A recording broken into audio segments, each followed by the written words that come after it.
What is going on YouTube, and welcome back to another video. In today's video, episode 5 of Chasing Trifecta, I will finally be telling you guys what my next event is that I will be doing in 3 weeks. And I will also be explaining to you guys why you guys should do stuff that scares you. Because I'll tell you right now, this next event in 3 weeks scares the mess out of me.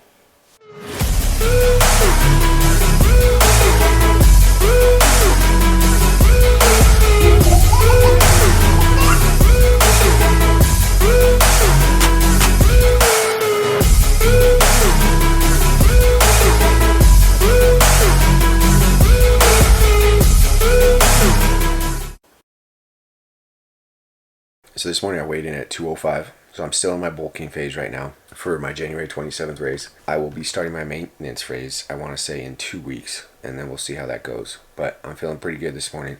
I will be taking you guys through a full day of my training, and during this I will be giving you some reasons why I think you should do stuff that stretches you and things that step out of your comfort zone and how they could benefit you. And then at some point in this video I will explain to you guys what my next event is that I'm 3 weeks away from.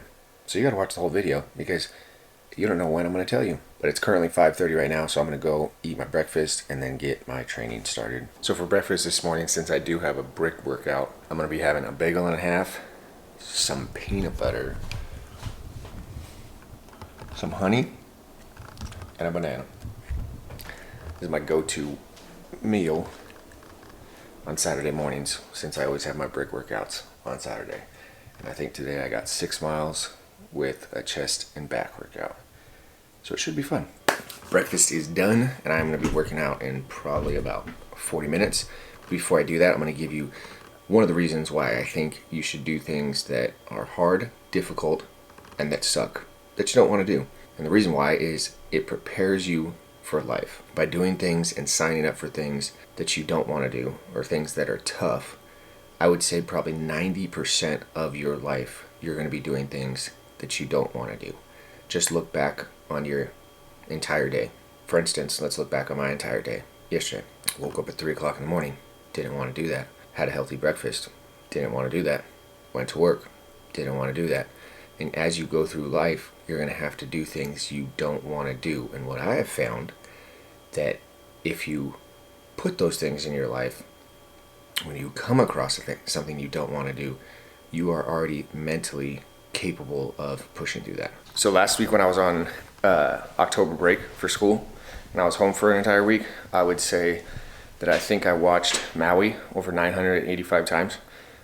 So tonight, we're actually going to go over to my parents' house to carve pumpkins and do all that fun stuff. And I get to dress up as Maui. My Maui costume came in yesterday, and it's pretty legit. So I'm excited to see Adeline's face when I come out and I tell her it's Maui time. All right, so it is 6:05. So I already made up my pre-workout. I'm gonna do my daily devotional, walk for 40 minutes, and then I'm gonna jump straight into the actual lifting, the strength session. Once I'm done with the strength session, then I will jump into my actual morning cardio. And again, this is all geared towards preparing for my Spartan Trifecta, which is gonna be taking place on January 27th. I've never done this before. I've completed the Trifecta, but not all in the same weekend. So my goal, January 27th, complete the sprint, the super, and the beast all in the same weekend in, I think, Paris, California is where it's at. So anyways, I'm fueled up from carbs, got some more carb powder. So let's get into the daily devotional. So 40 minutes of walking and personal development is done, and now I'm about to jump into my chest and back workout. So on Saturdays, like I said, it's usually my bigger workout because my plan is to do the beast on January 27th. So I always simulate basically what my longer workouts and longer runs are gonna be. So every Saturday, I got a long run and then a chest and back workout because I'm trying to fatigue my muscles as I'm running my longest run. That's my thought process. But as I was reading in this book, which I am absolutely loving right now, The Comfort Crisis, I would highly recommend it. They were talking about death and how you should always keep death basically in your mind so that you like are forced to live in the moment and appreciate it. Because it talks about how there's like 3 things that the human mind is always like focused on, and it's greed, anger, and ignorance. And they say that when you're on your deathbed, you don't think about how much more you want or how much money. You don't think about any greed. Every anger that you've had towards someone else kind of goes away. And then ignorance is like basically focusing on things that don't really matter in life. And they say that everybody, when they're on their deathbed, those drop. So one of the things they were talking about is basically like having the perspective every single day that eventually you are going to die. And it changes like your perspective. Which leads me into my second reason why you should do things that suck, and things that are very difficult.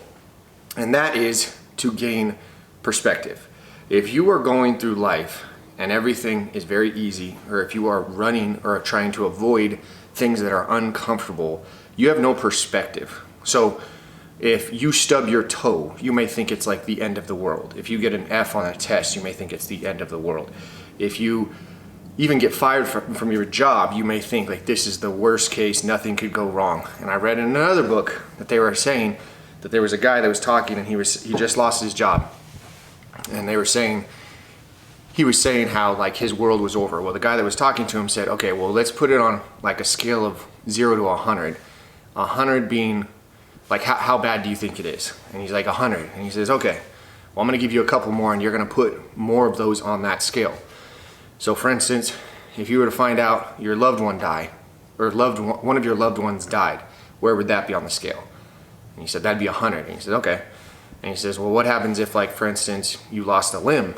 What would that be? And he's like, oh, that'd be probably like a 80, maybe so. And he's like, okay, what happens if you found out you were paralyzed from the neck down? He's like, well, that'd be like a 90. And he keeps giving him all these scenarios of where he starts changing his perspective on it could be a lot worse. So by the end of it, he basically said that him losing his job at the end of the day was actually only like a 20 in the grand scheme of things, due to the fact that you could lose a family member, you could lose yourself, all these other things could come into play. So I feel by doing uncomfortable stuff frequently and as often as possible, it puts in perspective that you are able to like step back from an uncomfortable situation and a sucky situation and being able to analyze it and then compartmentalize and put it in perspective, as opposed to like, this isn't as bad as this, or I got through this and this is definitely a lot easier. But if you're constantly trying to make your life easier by avoiding all these things, then you have no perspective. And when you stub your toe, you think it's the end of the world. When you lose your job, you think it's the end of the world. So another reason why I like to do stuff that is very difficult and not fun. But anyways, let's see what I'm doing today for my workout. I do like chest and back, and one of the things I like to do is obviously incorporate movements that I feel like I'm gonna be doing a lot during the Spartan race. So a lot of push-ups, a lot of presses. So today, what I'm probably gonna be doing, I'll probably just take I'm still trying to finalize my actual 12-week training program that I probably will be releasing for you guys. I plan on doing it so that if you guys want to follow along, you guys could also do a Spartan race that I'm doing in January. Or if you want, you could get the program and then use it whenever you want to do your own Spartan race. So I'm going to jump into this back workout. What I'm going to do, chest and back workout, what I'm going to do is I'm going to choose 5 exercises of probably both. I'll switch it up, the rec scheme. I've been testing out like 3 sets of 15. I've been doing some strength, so anything like 5x5. I've even been doing some hypertrophy stuff like 4x12. So I'm kind of like figuring it all out. So I'll just show you guys some clips of this workout. I'm not going to give you guys the deets. And then once I'm done with that, it's time to run. So let's get started.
workout complete. And let me tell you, that is officially gonna be the workout that I do for my 12-week program. Got a stupid pump going. It only took 40 minutes and I am toast.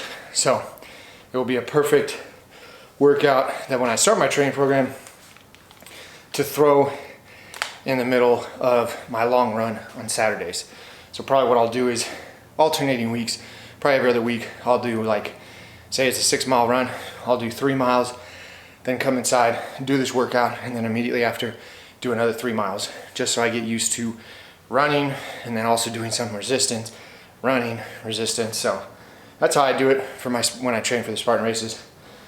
It's been pretty effective in the past, so I'm gonna keep doing that. But hands down, I finally found the chest and back workout that I will be doing moving forward. All right, now that the workout is done, or the strength, I guess you'd say the lifting portion of this brick workout is done, I'm gonna jump straight into my cardio session, my running session. The goal is to run 6 miles. Now, I did just invest in some new Hokas. So I did end up going with Hokas. I know a lot of you guys reached out. I really wanted to get some Sauconys. However, when Cass and I went to go try on some shoes and I was trying to find a running shoe I liked, there was no Sauconys, so I could not try them on. And then I did try on, a couple of you guys recommended Brooks. A couple of you guys said Asics. I did try on both of those. However, they didn't really feel that good on my foot. They were cool. I definitely like the way they look, but I wasn't ready to pull the trigger on a shoe that did not feel comfortable, especially if I plan on logging a bunch of miles, which that's what these are going to be used for. So I went with what I knew. Hokas have always been good to me. They've been what I've trained in for all my Spartan races, and they work for me. I really like I said, the Pumas to train in and do the Decas in. It's a good balance of like basically strength training, like the way the sole is set up, and then also shorter runs. I've tried to do longer runs in these ones, these Pumas. They're not too bad, but the other Pumas I got, I can't do 6 miles. The bottom of my foot starts hurting. So I'm gonna test out these today, and hopefully I made a good investment. Which leads me to my third tip, or third reason why you should do things that are difficult and that suck and that scare you. The third reason being is you should invest in things that make your life easier. Now the thing is, so I invested in these. I think they were like $150 or whatever. Someone commented on one of my videos the other day, why did you spend so much money on a home gym when you could just go to a regular gym for a lot less money? Great question. However, again, this goes back to my third reason. You should invest in things that make your life easier. So I invested in this home gym. I invest in these running shoes. I invest in this treadmill. I invest into races. I invest into Spartan races. I invest into buying machines for my gym that suck. My students were very shocked when they heard that I had to pay to do Spartan races and I had to pay to do Deca races. A lot of people would ask, like, are you getting paid to do that? And I say, no, I'm investing. I'm investing in my health. I'm investing in my mental health. I'm investing in ways to make my life easier. Now, that may not make sense to some people, but to me, I truly believe that.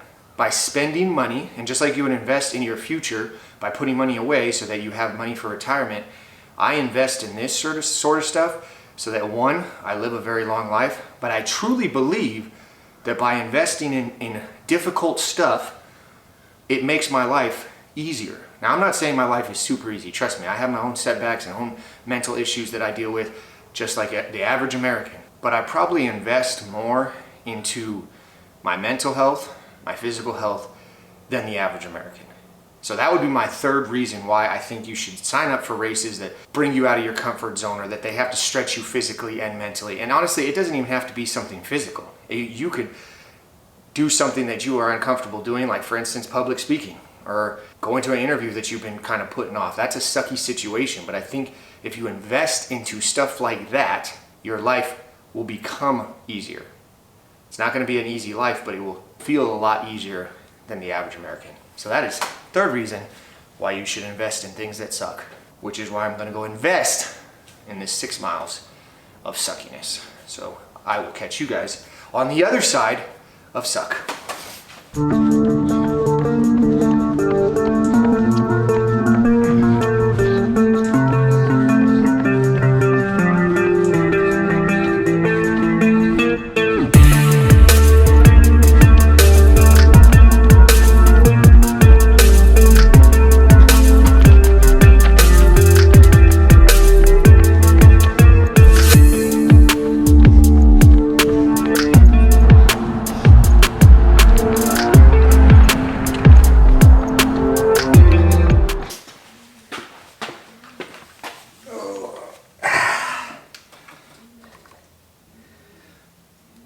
Cardio is done. Overview of the Hokas. I didn't even end up doing 6 miles because the bottom of my feet started hurting. And I'm hoping that's because it's a brand new pair of shoes and I just got to break them in. So I ended up just doing 4 miles, 4.5 or 4.05. But the bottom of my feet feel tough, feel kind of sore. So I'm hoping that it's literally they just got to get used to these shoes, because I've been running in basically the same Hokas for over like a year. So hopefully that's the case, and it's not that these shoes are going to destroy my feet. So anyway, let's see what the overall suck session was. So I did 4.05 miles in 40 minutes.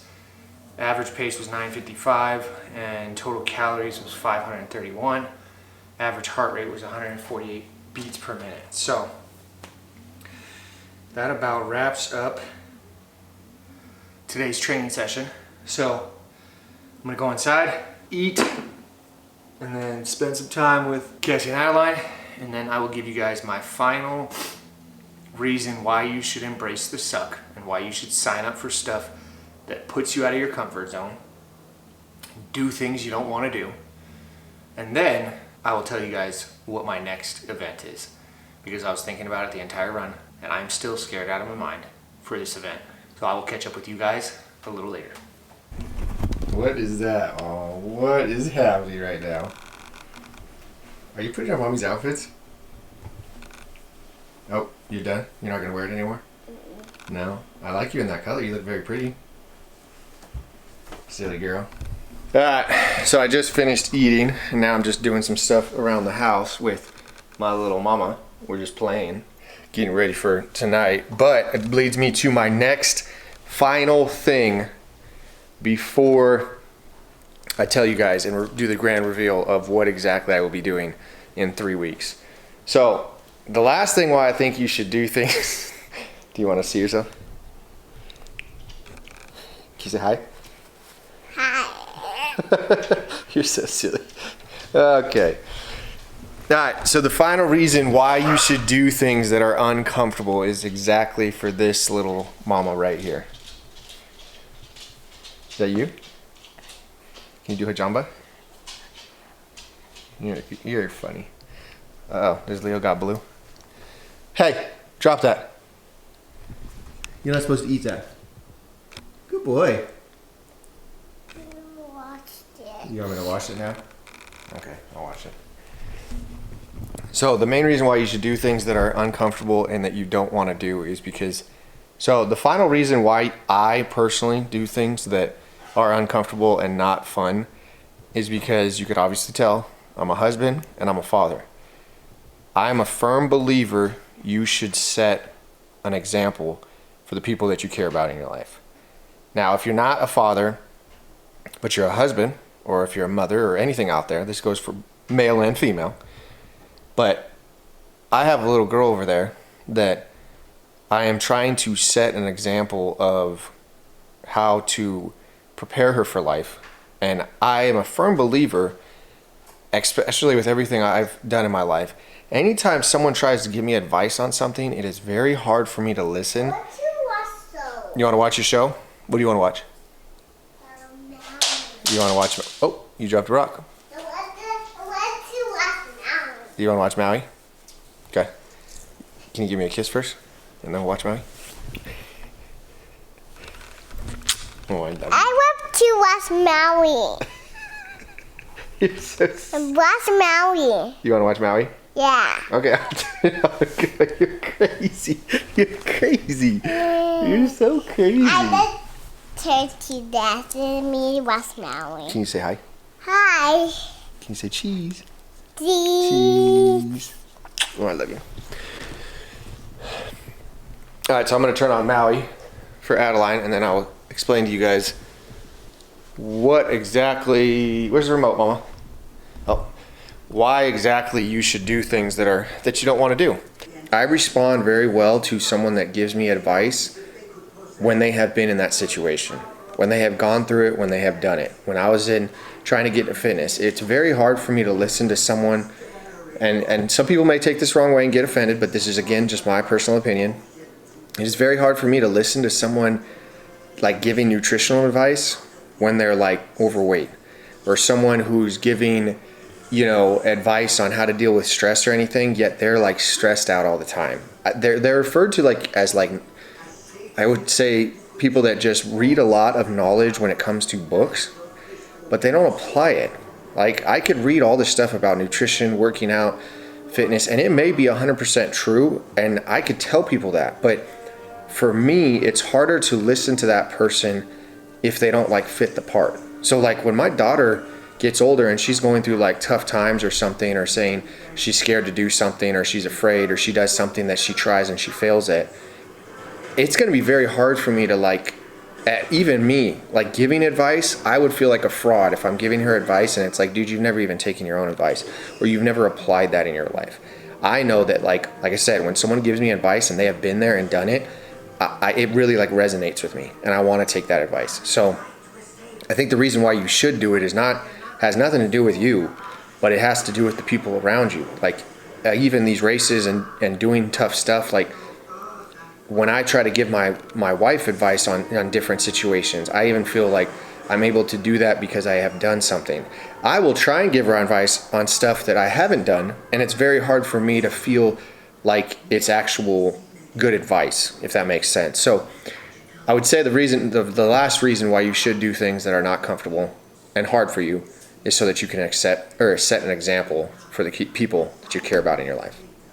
But that about wraps up this video, now that you guys got the fourth and final reason why you should do things that suck. So until next time, just kidding. Now I will tell you guys what I am doing. I've been kind of putting it off because, again, like I said, I'm really scared. And I was thinking the longer I put it off, if I don't tell you guys and I don't put it out in the universe, I could pull back anytime I want. But when I told my dad it and when I told my wife it was pretty much now I have to do it because there's no going back, and I would have the biggest regret. Just like when I talked to my dad about possibly doing the deck of teams, if I would have not pulled the trigger, the regret of not doing it literally forced me to do it, like made me want to do it, because I know if we wouldn't have signed up for it on race day, when race day would have came around, like it would have really bothered me that we were just sitting at home doing nothing when we could have been out there making memories. So the next challenge I will be doing is what's called the 4x4x48 challenge. I can't take credit for it. I did not create it. The man, the myth, the legend, David Goggins created it. And if you don't know who David Goggins is, then I don't know where you have been living. In 2020, that's when he, I would say, really started blowing up. But he wrote a book called Can't Hurt Me Now, and then I read that book. Awesome book, crazy book. And then I read, obviously, I think Not Finished Yet or something, which was pretty good. But he did this challenge where it's basically you run 4 miles every 4 hours for 48 hours. And when I first heard that, it scared the mess out of me. First of all, I thought it was insane. Like when I heard that, I'm like, that is ridiculous. It's almost like the same way I acted when I heard about ultra marathons that are like 100 miles in one day. And I'm like, that is insane. How do people do that? But when I saw the 4x4x48 challenge, I think I heard about it last year, I was like, I want to do that. And I've been putting it off because it scares me. That is a ridiculous amount of mileage for someone like me. And then obviously the mental side of it, he says the reason why he does 48 hours, and he tells people you can walk the 4 miles, you can run it, you can do whatever you want at your own pace. because the real challenge is obviously being able to stay awake for 48 hours. Because yes, you can get some sleep in, but you obviously can't sleep for 8 hours because that's not part of the game. So if you really think about it, if it takes me about 40 minutes to run 4 miles, as I get more tired, it's going to take me longer, which means I'm going to have less rest in between each. You want to come up here? Less rest in between each, basically set. So the reason why I'm doing it on November 9th is because November 10th is Veterans Day. And obviously David Goggins is an ex-Navy SEAL. So I figured what better way to honor all the veterans out there than to do something that is absolutely crazy, but not that crazy compared to what veterans sacrifice every single day. So now that I have officially told you guys there is no backing out, and I think it just hit me a little bit worse. So I've read recently that you should try something once a year, at least once a year. I'm gonna try and do it a little bit more, maybe twice a year. I forgot what book I read it in, but they were talking about you should do something once a year that there is a 50% chance you think you might fail. All the races that I've done, besides that last Deca one, I've pretty much gone into thinking, okay, I'm gonna at least finish it. There's no doubt in my mind. But when it comes to something like this and this amount of mileage, I've never done this amount of mileage. The most I've ever done is a half marathon. But if you do the mileage, it's 48 miles in 2 days. Never done that. So it does scare me. I'm not going to say that it doesn't, and I guarantee the night before I'm going to be like, why the heck did I do this? Which is another reason why I told all you guys, because I'm going to put it out on social media just so I have people holding me accountable, and the few people that I have told about it, they're like, are you ready for it? And I'm like, no, I don't think I'm ready for it, but I'm definitely going to do it. Regardless, I'm just going to, and someone asked me why would you do that? And I'm like, because I want to tap in to being not only physically drained, but mentally drained, because that first 24 hours of being up for 24 hours and then having to stay up for another 24 hours, I think that's going to be on a whole different amount of suck that I've never experienced before. Obviously, I'll take naps as much as I can in between it. But another thing about this is it's a different type of event that I've done.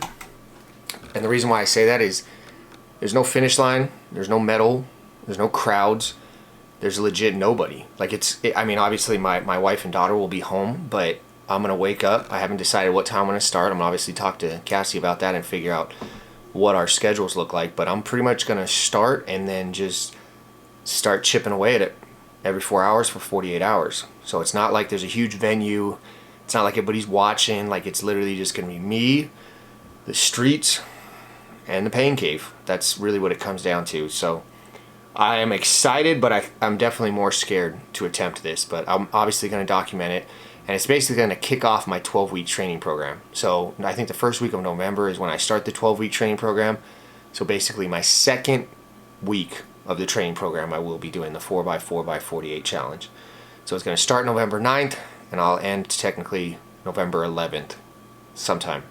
I haven't decided yet, but that is the challenge that I've been telling you guys about, teasing you guys about, and it is officially out in the universe now. So I have to get to work and start building some mileage and getting my feet and my body all prepared for this endeavor, this challenge. But that about wraps up this video, guys. I hope it, like, in a way motivates you guys, inspires you guys, and I really hope you guys listen to what I say about the 4 things where I really truly believe you should be doing things. I believe once a month you should do something that makes you step out of your comfort zone, and it doesn't always have to be physical. I actually don't. Another thing, a side note, I don't like confrontation. One thing I've been trying to work on, so that's not my. Some people love confrontation. Some people can get in arguments all day, every day. I don't like confronting people that are either bothering me or something like that. So that's something I've also been working on like stepping out of my comfort zone. It's not just physically. I'm not just always like, oh, I'm going to do, because physically is, like, I would say, it's not easy, but I'm more comfortable physically than in that situation. So it was actually my principal that, like, told me, like, you are always talking about embrace the suck. That's what your whole message is. You know, don't be average and everything. Start using that when it comes to having those difficult conversations. And that's something I've also been applying in different areas of my life. So anyways, I probably should go get some miles and get used to this, because in 3 weeks it's going down. So Anyways, I hope you guys enjoyed this video. I really appreciate all the support, you guys following along for this Chasing Trifecta series. Comment below if you guys are enjoying this series, if you guys want to see any certain videos, whether it be, like I said, the training program is pretty much done and ready to go. So once November starts, I'll break down each day, each workout, all that stuff. And there is a good chance, I'm trying to get it done, that I will be putting the training program available online if you guys would like to purchase that. That way you guys, like I said, if you guys want to do your own, sign up for your own Spartan race, you guys will have the blueprint that I've used.